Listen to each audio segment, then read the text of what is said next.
Most Americans think there's more crime in the U.S. than there was a year ago, according to a recent Gallup poll. That's despite clear data showing violent crime has actually dropped sharply in 2023. So why the misperception?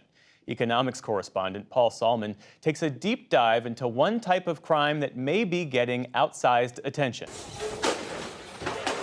Okay, a question for you. Is retail theft running rampant in America these days? Flash mob robberies across Los Angeles. Just the latest in a retail theft crime ring. Retailers say this type of crime is reaching unprecedented levels. It is massive. Sheriff Jim Cooper of Sacramento County, California, has his answer. It's not even the drip, drip, drip. It is the faucets full on, where these folks go in daily and steal merchandise from stores. Last month, Cooper took to social media to blast big box retailers for ignoring shoplifting and California's laws for being too soft on retail crime. To prove his point, Cooper sent dozens of detectives on a week-long crackdown, netting 285 arrests, recovering tens of thousands of dollars in stolen merchandise. We have people going from store to store to store, so it's very frustrating on law enforcement's part, and really the public. The public's tired of it. But is it really? Well, we reached out to our public online. I have a part-time job at the local quilt and sewing shop, and we are seeing an increase in theft. Victoria in Athens, West Virginia says yes. Carlton in Kent, Ohio, no. I think all the coverage reinforces an idea in people's head that it's a bigger problem than maybe it really is. So which is it? All of the available evidence suggests not inherently that retail theft is going down, but that we don't have evidence to support that there's a rise, especially a surge in retail theft. One problem, says crime researcher Jeff Asher, is that news and social media over-dramatize the issue. These problems are getting more press, more discussion.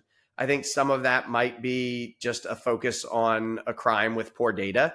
If you have a viral video, you have a large-scale theft or a theft that turns into a violent incident, it gets hundreds of thousands or millions of clicks, millions of views. But it's also retailers themselves blaring the alarm and locking aisles upon aisles of items behind plexiglass. And there's the phrase we're now hearing quite often, organized retail crime, troops of thieves swiping merchandise and reselling it. Earlier this year, Target cited theft to explain closing 9 stores nationwide.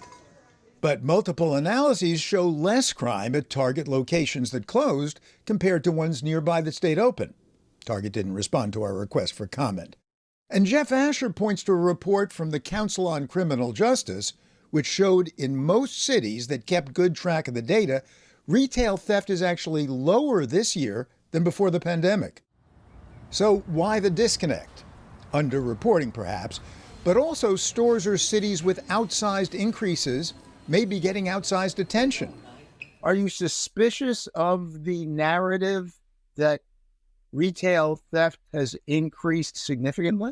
I'm not suspicious of it. I just wish that there were some very solid numbers to back it up. Neil Saunders is a retail analyst with Global Data.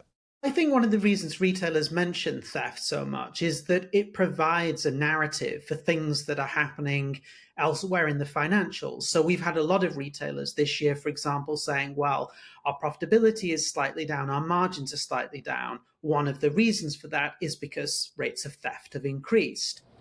Saunders says companies rarely give very detailed data on how much inventory they've lost, what's known as shrink.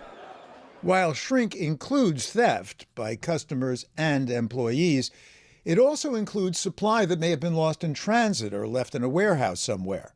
And yes, data from the National Retail Federation, the industry's main lobbying group, shows shrink up in 2022, but barely, and still in line with 2019 and 2020. Earlier this month, the Federation actually had to retract an estimate that organized retail crime accounted for nearly half of all shrink in 2021. According to one analysis, it was actually more like 5%. In a statement to the NewsHour, the Federation acknowledged the, quote, lack of conclusive data on the scale of retail theft, but countered that the industry is spending billions to increase security, however inconvenient to shoppers and damaging to sales. Quote, It defies logic to suggest that all this money and energy is being invested to attack an imaginary problem or to serve a convenient narrative, unquote. And indeed, workers at 3 Macy's stores outside Seattle, at least, agree. Hundreds went on strike over Black Friday weekend, saying the company wasn't doing enough to protect them from thieves.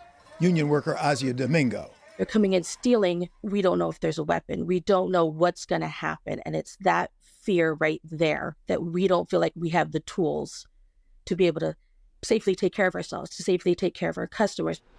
Macy's response, it, quote, prioritizes the safety of our customers and colleagues, unquote. And it says it's negotiating the issue with the union. Retail theft is a big issue right now. And in Sacramento, Sheriff Jim Cooper insists the problem is getting worse. Even though data from California's Department of Justice shows shoplifting in the county last year was below pre-COVID levels and way below a decade ago. Having been in this job for 31 years, DOJ's data is inaccurate. Number one, a lot of these crimes don't get reported. The public's not reporting crimes, and these big box retailers aren't reporting crimes. So if no one's filing on it, you have no idea what the issues are. And that's really what it comes down to. It's not down. It hasn't been down. For what it's worth, our public's response to "Do you feel retail theft is a significant issue in your area?" more than 60% said no, but that still left a lot of yeses. Sure, our responses are just so-called anecdata, but their ambiguity does jibe with retail analyst Neil Saunders' overall assessment. I think it's probably fair to say there is more theft than there used to be. The big question, which we can't answer, is exactly how much more is there and how much of a problem is it? I think those are the very big questions that remain open, and we don't have a clear view on those things. But one thing does seem clear. Viral video views are not a reliable answer to the question. For the PBS NewsHour, Paul Salman.